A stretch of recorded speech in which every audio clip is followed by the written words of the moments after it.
ये देखिए, इस कविता में कोई नई चीज नहीं है। सामाजिक मनोव्यथा की इसमें जो चित्रण किया गया है, अगर उसमें कहीं से किन्हीं को प्रतिरोध है तो तार्किक आधार पर अगर विरोध किया जाता तो समझ में बात आती। लेकिन कला के क्षेत्र में राजनीतिक दखलंदाजी, और वो भी इस आक्रामक तरीके से कि जीव काट लिया जाए, ये फासिस्टी प्रवृत्ति का द्योतक है। और इसलिए कला में राजनीति की दखलंदाजी को कभी भी इजाजत नहीं दी जा सकती है कि इस तरह से फासिस्टी प्रवृत्ति प्रधान बने। मनोज झा जी को मैं व्यक्तिगत रूप से जानता हूं।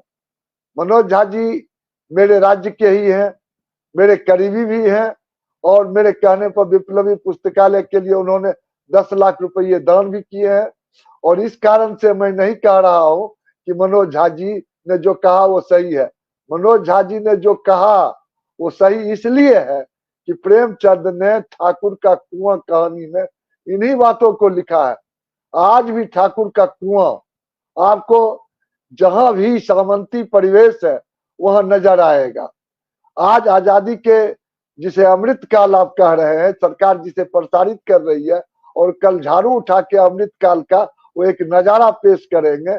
इस अमृत काल को मैं विष काल इसलिए मान रहा हूं कि आज भी इस तरह की सामंती प्रवृत्ति का द्योतक है कि जीव काट कर हम फेंक देंगे और उनकी बोलती बंद कर देंगे।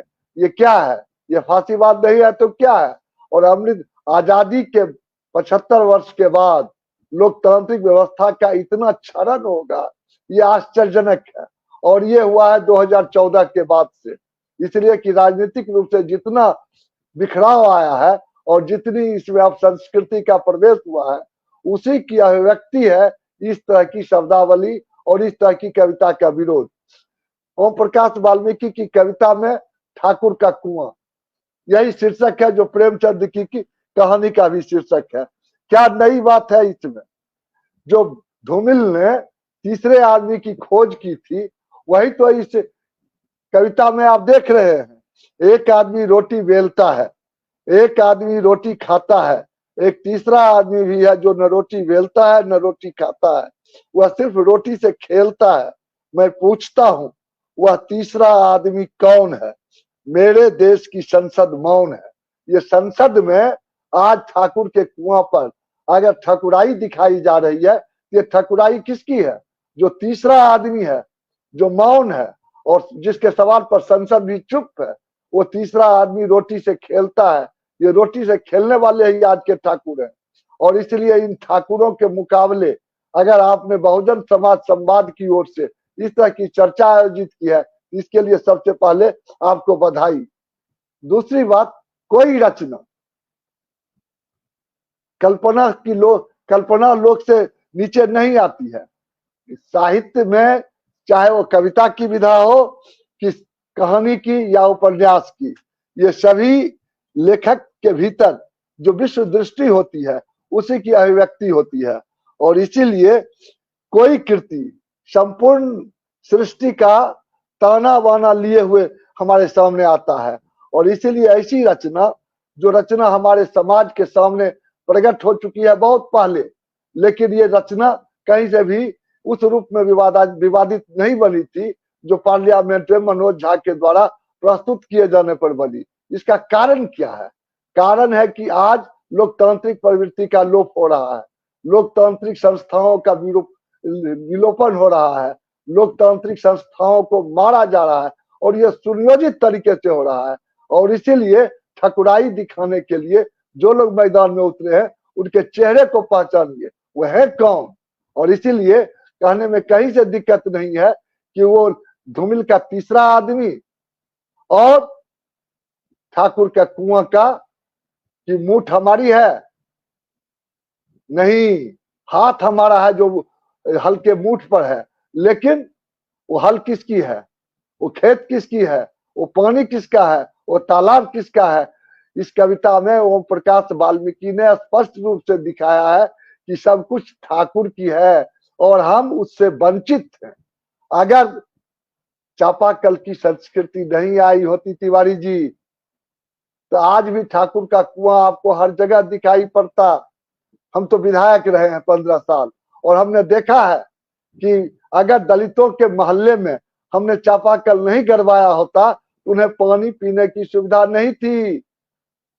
वो सड़े हुए पानी को पीने के लिए मजबूर थे। ठाकुर के कुआं का प्रेमचंद की कहानी को अगर याद कीजिए तो जोखू की पत्नी जो सड़े हुए पानी को अपने पति को पीते हुए देखकर जो खांसते हुए देखती है और बीमारी में जो परेशान होती है, तो ठाकुर के कुआं पर पानी लाने के लिए जाती है। और जब पानी लाने के लिए जाती है जोखू की पत्नी, तो ठाकुर का दरवाजा ऐसे खुलता है जैसे शेर का मुंह खुल गया हो। ये शेर का मुंह खुलना प्रेमचंद की जो उस वक्त की अभिव्यक्ति है, आज भी वो शेर का मुंह जिंदा है। अब शेर का मुंह केवल ठाकुरों में आप नहीं देखिए, आज की ठकुराई में देखिए। और आज की ठकुराई क्या है? पूंजी की ताकत का खेल। और इसीलिए वर्णवादी व्यवस्था को आज संरक्षित किया गया है। वर्णवादी व्यवस्था को आज इस रूप से सुरक्षित रखा गया है कि ब्राह्मणों ने अपने वर्चस्व कायम रखा है, लेकिन इस वोट की राजनीति ने इस वर्णवादी व्यवस्था को एक नया आकार दे दिया है। और इसीलिए जाति तोड़ो जो बाबा भीमराव अंबेडकर का नारा था, यह आज जाति बचाओ के रूप में सामने चला आया है। और इस कारण से विभिन्न रूपों से आज ये विस्फोट हो रहा है समाज के अंदर। वोट के लिए वर्णवादी व्यवस्था को टिकाए रखना समाज के लिए सबसे दुखदायक है। सांप्रदायिकता और जातीयता समाज के लिए सबसे विनाशक तत्व है। और ये दोनों सिक्के का एक दूसरे का पहलू है। और इसलिए सिक्के के इस पहलू को आप सांप्रदायिकता के रूप में अगर देखते हैं तो दूसरे पहलू को जातीयता के रूप में देखिए। और ये विरोध इसी आधार पर किया जा रहा है, इसलिए कि 2024 सामने है। और 2024 को सामने देखकर जिस तरह से राजनीति की जा रही है, ठाकुर और ठाकुर का कुआं दोनों को एक प्रतीक के रूप में बनाया जा रहा है।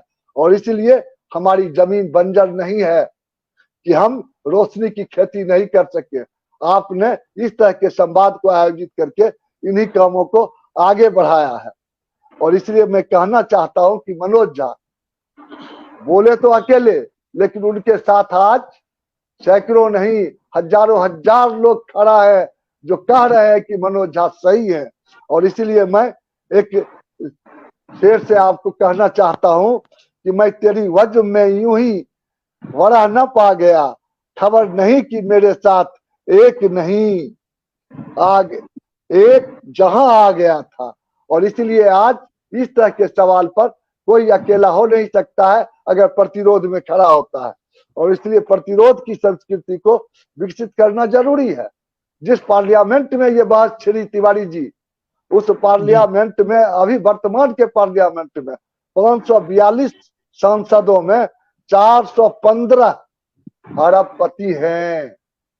और ये अरबपति ही ठाकुर है। जो 415 अरबपति है ये ठाकुर है। और इन ठाकुरों के बगलगीर कौन है, इनके सहयोगी कौन है? इसमें 233 आदमी संज्ञेय अपराध के अपराधी है। और इसलिए मैं साफ शब्दों में कहना चाहता हूं कि संसद ठाकुरों से भर गई है। मनोज झा भले ही टाइटल झा लगाते हो, लेकिन जिस राजनीति को वो करते हैं वो लोकतांत्रिक राजनीति है। और गांधीवाद के प्रति उनका जो आग्रह है, और एक कॉलेज के शिक्षक रहते हुए उन्होंने जिस ढंग से गांधीवाद और तमाम जो राजनीतिक दर्शन है उसमें पीड़ितों के पक्ष का जो विचारधारा है उसका जो पक्ष लिया है, इसी के कारण उनके सवाल पर इस तरह के विवाद को खड़ा किया जा रहा है। 88% जिस देश के संसद में अरबपति हो और 33% अपराधी हो, उस संसद में अगर इस कविता को लेकर विरोध नहीं हो, यही आश्चर्य है। और इसीलिए हमने जैसा संसद बनाया है, अमृत काल का ये संसद है। और इसलिए हमको इसको भोगने के लिए तैयार रहना पड़ेगा।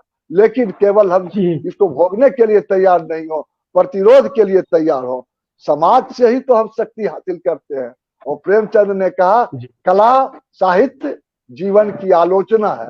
और इसलिए इस आलोचना से अगर किसी को तकलीफ होती है, किन्हीं की चमड़ी दुखती है, किन्हीं का दिल दुखता है, तो हमको उसके लिए चिंता नहीं है। इस लड़ाई को आगे बढ़ाना चाहिए। जी फिर कभी।